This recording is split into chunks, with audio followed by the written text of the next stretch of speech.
Are there really extraterrestrial bases on the moon? And was there ever a civilization on Mars? I'm Ryan Geckner, and I'm here with Chris Daly. Which NASA astrobiology lab is moving to SETI after 25 years? This is Headlines from the Beyond. All right, everyone, welcome back. We have been very absent, as I'm sure you know. We've been really, We've said that a couple we've times. been really, well, this summer has been really busy. We've been writing a book. We're writing a book about Morgellons disease. So if you haven't listened to that episode, how have you not listened to that episode? Because it's our most popular episode, or Yep. among it. Yeah, it's Exorcism Exorcism beating is it. actually beating it, but it's among our most popular episodes. So go back and listen to it. But we've been very busily writing a book. And so it's been hard to find time to prep episodes. But if you've been following along on Substack, you know what's coming. If you're not following along on Substack, I'm not going to tell you here. You should go to Substack and follow along. So if you want to know what we're up to, and what's coming in the next set of episodes, go check it out there.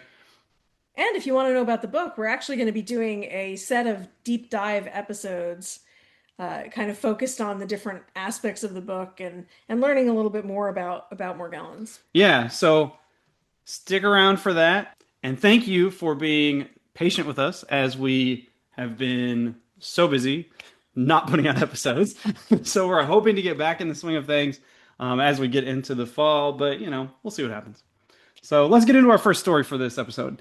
There was a paper or a preprint that was published by members of the Ukrainian National Academy of Sciences main astronomical observatory that claims to have captured video and photographic evidence of more than 20 UFOs in association with the moon. We'll link the paper in the show notes. You can peruse it at your leisure. Let's talk for a second about what a preprint is. Yeah, let's talk about that. Yeah, that's a good If you're idea. not familiar That's a with good idea. academic publishing, Yes. you've probably heard of the peer review process.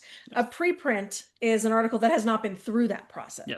So basically, you write a paper and you put it out on Into the universe. into the universe, and it's typically there's a couple of kind of places where Yeah, there's some standard places to put it. Yeah. yeah, and so that's where this is. It's in one of those standard places, but it's not a peer-reviewed paper. So we just want to say that Yes. just to make that clear. Yes. Now, the report claims that they have documented two separate kinds of UFOs. Ones that they call atmospheric, which are defined by the authors as stationary objects in apparent orbit around the moon, and continental UFOs, which are documented, according to the authors again, as moving across the surface of the moon. Now, there's photos in the paper, and we encourage you to go take a look at them. I'm not entirely sure what I think of them, but critics of the study point to specifically its lack of peer review, as well as some questions about the methodological rigor as reasons to be skeptical of these claims. Specifically, there is a tendency to misidentify objects captured on high-speed cameras like those used in the study, and critics of their conclusions have pointed out that as one of the main reasons to be skeptical. But But to be fair, we don't know we what's don't out there. know. You're right. We don't. And I do find it interesting that somebody is trying to look at some of this and try That's to true. catalog what's out there. I think there probably are things that orbit the moon. Sure. There are probably things that move across space that look like across the Yeah. moon's surface. Yeah. Those kinds of things obviously exist. But what they Yeah. are Yeah. And I is think, open to interpretation. yeah. And I think one of the things that the critics of the study pointed out specifically about the misidentification of objects with these cameras is that sometimes they'll pick up stuff that's in our atmosphere Right. that looks bigger than it actually is. And because of, the way these cameras work, it's hard to discern sometimes what those objects actually are and where they're at in space. And I also think, regardless of the methodology used, it's going to be incredibly hard to get that past peer review. Oh, 100%. Yeah, I mean that's going to get what we call desk rejected, Which means you submit it and they don't even send it out for peer the review. editor looks at it and goes, "Nope." Yeah. So we'll see. And there's no shame in getting those. No, yeah, there's absolutely no shame in getting those. You can have rock solid methods and a great paper and still get desk rejected. It happens all the time. All right, so let's move from the moon to Mars. All right. Um, you're probably familiar with the NASA rover. There's been several of them, Hmm. but the Curiosity rover specifically has been on Mars for 14 years and is still working. Remember, in the beginning, they sent some up and they crashed and burned pretty Yeah. quick. But this one's been up there for 14 years and is still sending back images. It was originally sent there to try to figure out if Mars could support microbial life. And they've actually found some really good evidence, Hmm. probably the best evidence out there, that Mars probably, at least at some point in history, supported microbial life, which is interesting in and of itself. Pretty cool. Yeah. Um, but there's a new photo that's been released. Actually, there's a group of photos that have been Hmm. released, and they provide a panoramic view of Mars, and I really encourage you to go check it out because it's really cool Hmm. just to be able to see in really incredible detail. I Hmm. mean, these are very high resolution images. They're very cool. So I would really highly encourage you to go look just for the sake of seeing what Mars looks like Hmm. for real. But in one of them, there is a dark rectangular opening that seems to be cut into a rocky hill. And there are some people who say that it looks kind of like a doorway to an ancient dwelling, something like you would see in ruins Hmm. that we see here. Hmm. So that brings up the question of, is it some sort of ruin?